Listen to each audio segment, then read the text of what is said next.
TV Universitária, construindo conhecimento. Olá, boa noite. Hoje é segunda-feira, dia 7 de novembro de 2011. Depois do Outubro Rosa, agora a vez do Novembro Azul. É a nova campanha para prevenir e tratar o diabetes. No ano que vem não será mais necessária a perícia para concessão de auxílio-doença para afastamentos de até 4 meses. A crise na Grécia, os problemas que acontecem lá podem afetar a economia brasileira? Em uma entrevista, um especialista fala sobre este assunto. Estas e outras informações a partir de agora no TV Notícias, que já está no ar aqui pela TV Universitária.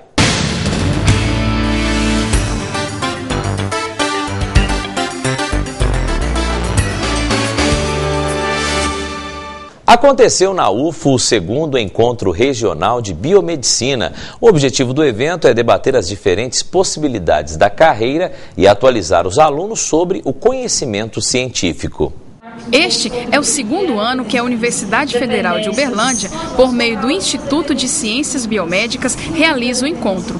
Uma maneira de facilitar a troca de informações entre especialistas e estudantes, com foco nas descobertas da biomédica. A principal importância desse tema é o grande problema para a saúde pública referente a drogas de abuso, o consumo abusivo e o desenvolvimento de dependência de drogas. Um dos temas discutidos é droga de abuso, um termo pouco conhecido, mas que na prática nada mais é do que o consumo excessivo e sem prescrição médica de qualquer substância química que possa causar dependência física. Drogas de abuso nós precisamos entender que significa uso abusivo de cigarro, nicotina, álcool, automedicação, redutores de apetite, anabolizantes que são as bombas, porque às vezes as pessoas pensam que o problema está centrado só apenas na maconha, no cocaína, crack e outras. Não.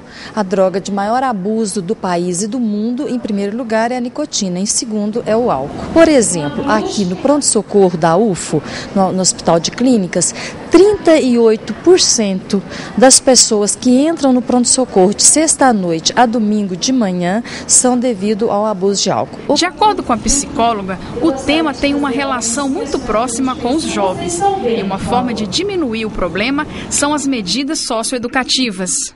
Por questões familiares, uma desestrutura na dinâmica familiar, seja os modelos de aprendizagem para lidar com o humor de alegria ou de tristeza, ou a própria aprendizagem. O primeiro uso das pessoas se dão geralmente nas residências. Para quem participou do encontro, esta pode ser uma forma mais dinâmica de aprendizado, além de ajudar na escolha de futuras pesquisas. Nos dá armas para nos defender contra essas substâncias que estão cada vez mais comuns, né, no nosso ambiente acadêmico, e também nos dá um conhecimento maior sobre o tema, possibilitando que futuramente pessoas que queiram trabalhar com isso e desenvolver pesquisas, né, nessa área, tanto para tratamento como na ciência básica, possam fazê-lo também. Independente se é do curso de biomedicina ou não, independente do curso que seja, acho que todo mundo entrar aqui tem que entrar com uma visão, com a mente aberta, né, para absorver o que cada um tem aqui para dizer. A partir do ano que vem, não será mais necessária a perícia para a concessão de auxílio-doença para afastamentos de até 4 meses. Para falar sobre este assunto, eu converso agora com a Sayonara Nunes Rezende, que é advogada trabalhista lá da OAB. Sayonara, obrigado pela presença. Eu gostaria de saber o seguinte, que mudanças são essas? Quais são essas mudanças que as pessoas devem ficar atentas, porque podem realmente usufruir dessas mudanças no ano que vem? Sim, o INSS, ele estuda uma normativa para passar a conceder o benefício de auxílio-doença a partir do próximo ano, possivelmente, onde não será necessário mais a realização da perícia médica inicial. A concessão desse benefício seria com até 4 meses. Pois é, e então o que muda? Isso é um benefício, uma vantagem a mais para a pessoa que às vezes passa por um tipo de problema de saúde, né? E tem que se afastar do trabalho. O que a pessoa ganha com isso? A vantagem é a redução das filas e o segurado que estiver incapacitado não vai precisar mais passar pela perícia médica inicial.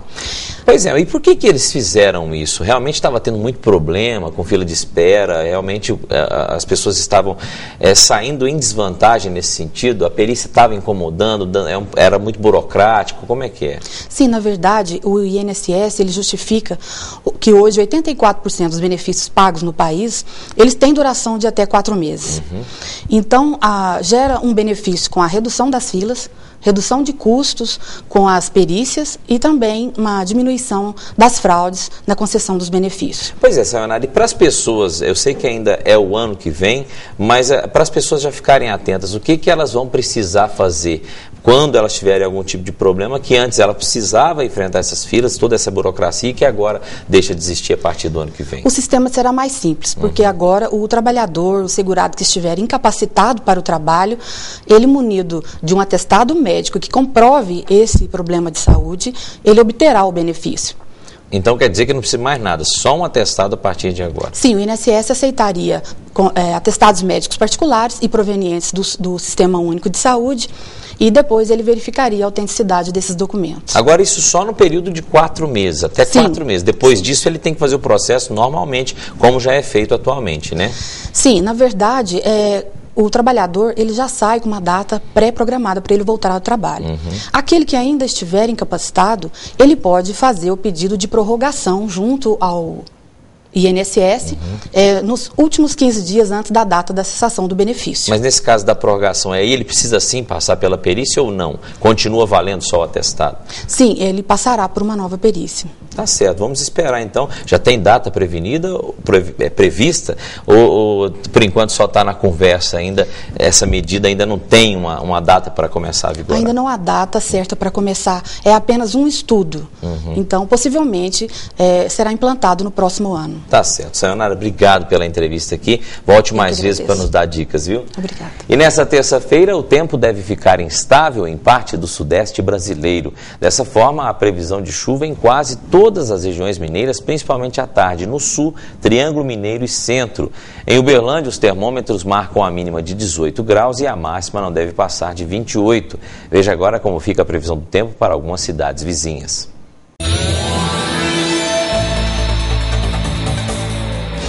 Em Uberaba, a previsão é de tempo encoberto e pancadas de chuva no fim do dia. Mínima 17 graus e máxima de 30.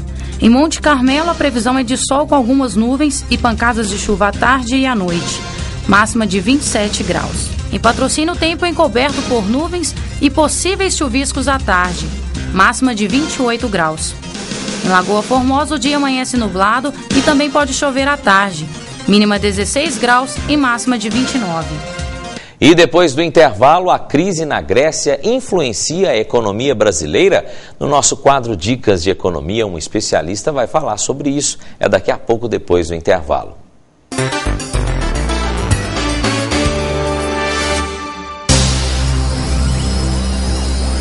O Centro de Referência Nacional em Hanseníase e Doenças Dermatológicas oferece tratamento gratuito.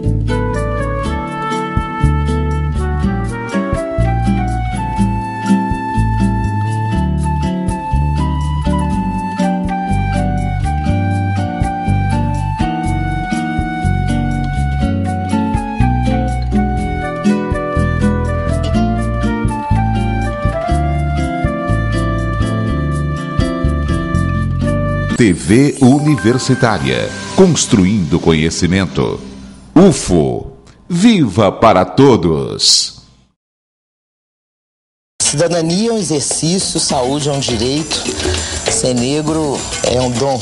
O Brasil está caminhando a largos passos para construir cidadania. Quanto à questão da saúde, são direitos e são processos de luta e de construção. Eu luto pelo SUS de uma forma global, para todos, né? Não só para a raça negra. Eu não conheço país no mundo que tenha uma proposta de sistema de saúde como a do Brasil. Acho uma das mais avançadas, das mais qualificadas, assim, que coloca o ser humano em primeiro lugar.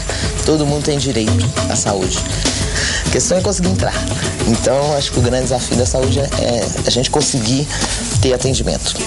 Reconheço que os negros têm menos acesso hoje e piores condições de vida. É uma luta, mas que não é uma luta racial. É uma luta por uma equidade social. Raça e atitude. Viver a diferença.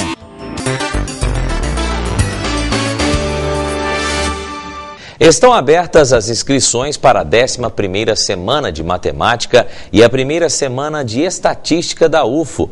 O objetivo é mostrar o que essas áreas podem oferecer ao mercado de trabalho. E quem traz mais informações para a gente é a repórter Glice Borges. Bom, Kelso, acontece a 11ª Semana de Matemática e a primeira semana de Estatística aqui na UFO. E para falar melhor sobre esse assunto, vou conversar com o professor César Guilherme de Almeida. Professor, seja bem-vindo. Professor, o que será abordado, né, sobre os temas de Matemática e Estatística? Nesses eventos que a gente prepara para os alunos, a gente sempre procura trabalhar com temas relacionados à matemática pura, matemática aplicada, educação matemática e estatística em geral, né? Para voltar para a indústria e para a educação também, para o ensino. E também o objetivo do evento é em relação ao mercado de trabalho.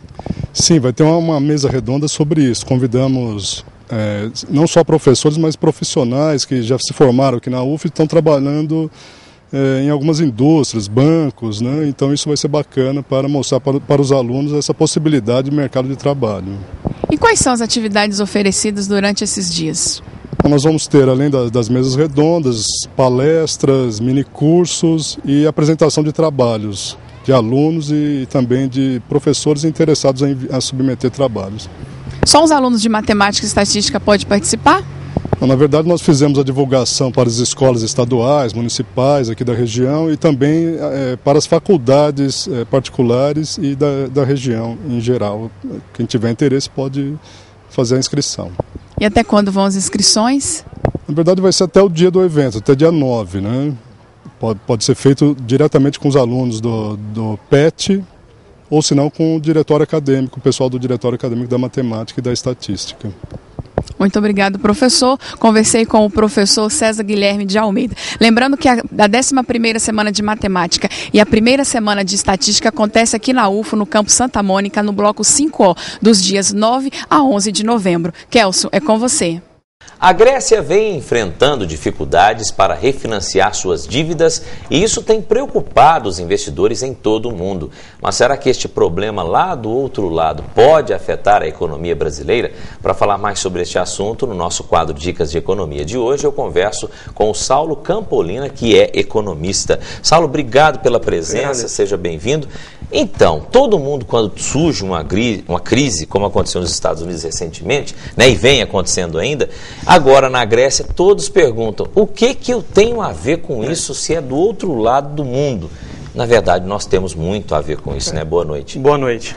Muito a ver, na realidade. É claro que uma crise internacional, ela causa muito furor na população, né? E principalmente no mercado financeiro, as pessoas ficam um pouco tensas e preocupadas como é que eles vão sair da situação.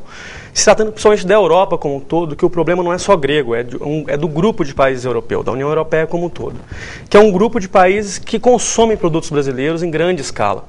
Então isso acaba afetando no primeiro momento a capacidade desses países consumirem nossos produtos, obviamente isso impacta um pouco a nossa indústria. É uma coisa simples, né?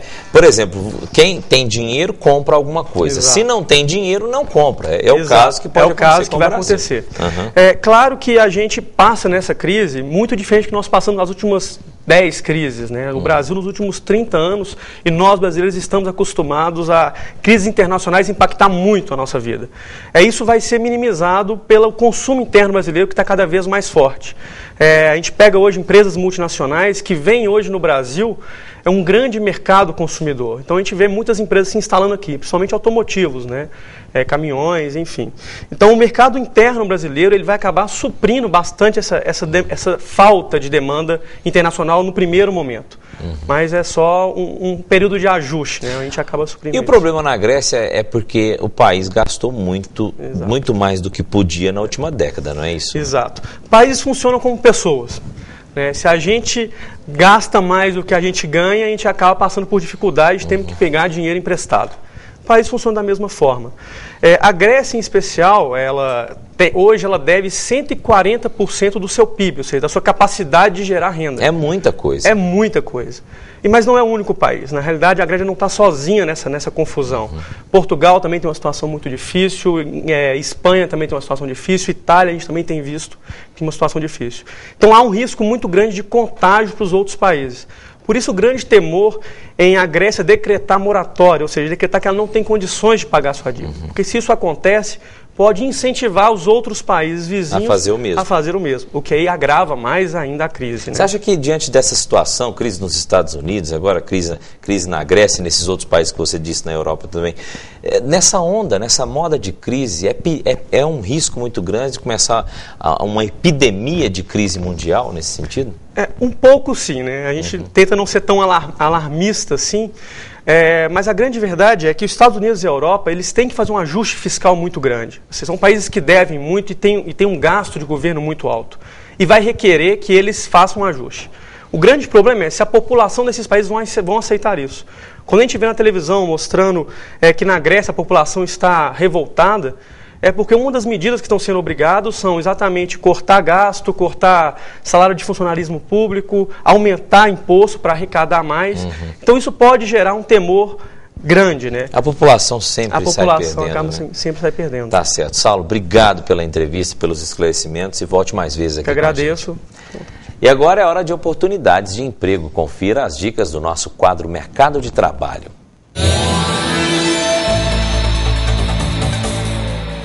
Oportunidade de trabalho para estoquista. É preciso ter experiência, segundo grau completo e carteira de habilitação AB. O salário é de R$1.000.